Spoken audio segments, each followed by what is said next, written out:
Hey guys, what's up? It's me, LEGO329 here, and I'm so excited to bring you a review of the LEGO Lone Ranger set number 79111. This is the Constitution Train Chase. It has 699 pieces. Retails for about 100 US dollars, ages 8 through 14. And here's a front look at your box. There is a look at the back of your box. The set includes 2 instruction manuals. The first one here has 60 pages of building, while the second one has 53. First of our minifigures here is the Lone Ranger himself. He's a great figure. He comes in pretty much all of these sets. The only set he comes different is the Silver Mine Shootout. He looks fantastic from the front right there. I love the new guns. Great torso printing, great leg printing. The hat is awesome and his face printing is fantastic. There's a look at the Lone Ranger from the back. Next up is Tonto, who pretty much comes in all these sets besides the smallest one. He's holding the little stopwatch, is only also available in the Stagecoach set, which is pretty cool. He also has a silver shuffle, which is pretty cool, and he got some really great front torso printing right there. That's what it looks like from the back. There's a better look at Tonto's printing. He also features slight back printing and a double-sided face.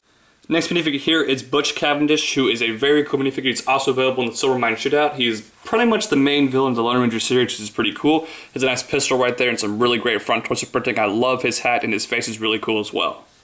He also features back printing and a double-sided face. Our next figure here is Captain Jay Fuller, and he is a really cool minifigure. He can definitely go with your soldiers from the smallest set, which is really great. I love his hat right there. I kind of wish that the hair wasn't molded into the hat. I'll show you that more in more detail coming up. He really looks great from the front right there. Kind of wish he had a gun, but he has a cool sword, and this really looks fantastic.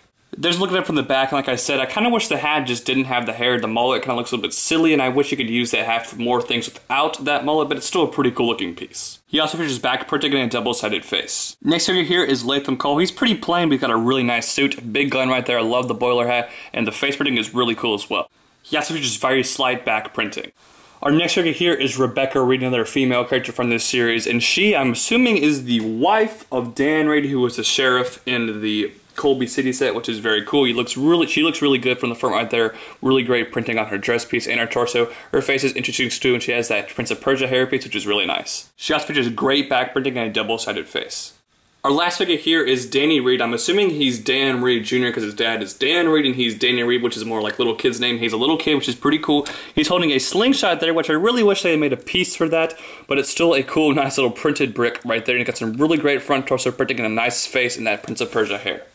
He also features slight back printing and a double-sided face. I don't know if you count this as a minifigure, but you do get silver, which is a pretty cool white horse. And my thing has the exact same problem that my other thing had. It wobbles at the head, which is really, really annoying. I don't know what's up with that. And one of my good buddies, Croft Studios, said that his silver had the same problem. So I wonder if it's a really bad quality control issue. LEGO needs to get on top of that. Right now, I really hate that, but he's still a really cool, great horse to get.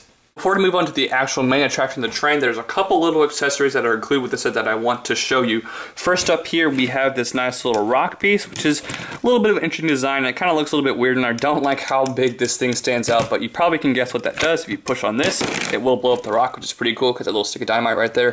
I hate how this thing on the back just sticks out like a sore thumb. I really don't like that, but it's a nice little added accessory. You can actually hook this onto the train track, which is a pretty cool little added thing. Right before we get to the train, I'm going to show you this water tower, which is a really cool thing. If you didn't know, the trains are powered by steam. So to have steam, you have to have water, which is pretty cool, and they have to fill up from these water towers. It's a really pretty good water tower design. I love these pieces that we saw originally in some Toy Story sets and city sets, and it's a really great play feature right here. This is supposed to look like one of those little dynamite things that you push in. You have the dynamite over here, of course, and if you push that in, it actually causes the water tower to collapse, and this thing over here breaks off. And if you make the top of this loose, you can actually, there's some water pieces inside, which is pretty cool. I like this design. It's a really cool little added detail.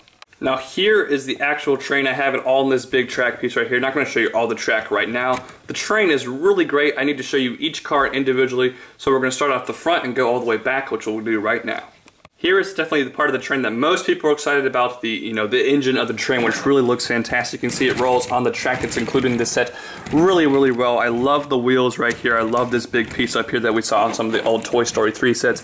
Really a fantastic design. I also love the color of Dark Gatling. Let me take it off the track here. You can see some really great detail. This moves around really great. The front here, the Sensei Wu hat in silver is a really nice touch. And all the details that this thing has are just fantastic. It's a little bell.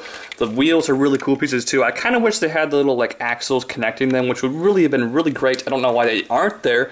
Also has a little thing which stands for Transcontinental Railroad, which is pretty great. Magnet piece back here. There's nothing really inside, which is highly disappointing. This thing really has no play features besides you can actually take the top off right here. I'm assuming this is what would open up so you can put the coal into the engine part of this set, but that doesn't really happen. It's kind of just there for display, but doesn't really do anything. But an absolutely fantastic looking train. Definitely my favorite car from this set. It really looks great and I absolutely love it. Our second car here, probably the least exciting for the set, is the coal car. There's nothing really going on there. Nice stickers that say Constitution. Besides that, some good dark green pieces. Little handlebars back here. The magnet pieces are right. And then you can actually open this up and you can probably stuff someone in there if you really want to. I kind of wish it had some more coal, but it's an alright car, just added for detail, of course. Our third car here doesn't have too much going on, but what it does have happening is really exciting. I really like this car. You can see it's basically just a flat car that's open. So it's a really cool little car. You can actually remove this little crate right here, and it features some silver bars and silver nuggets, which is really cool. Of course, I probably got that from the silver mine.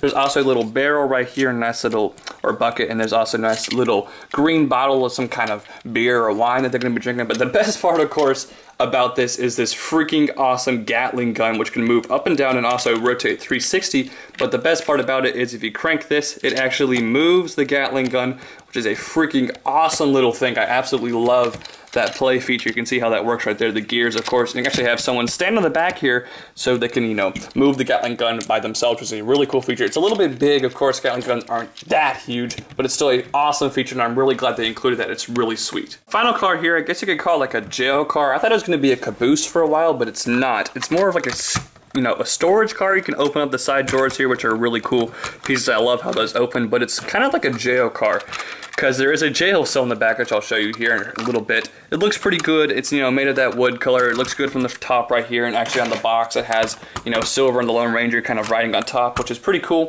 I do like this car. It's probably my least favorite car besides the coal car.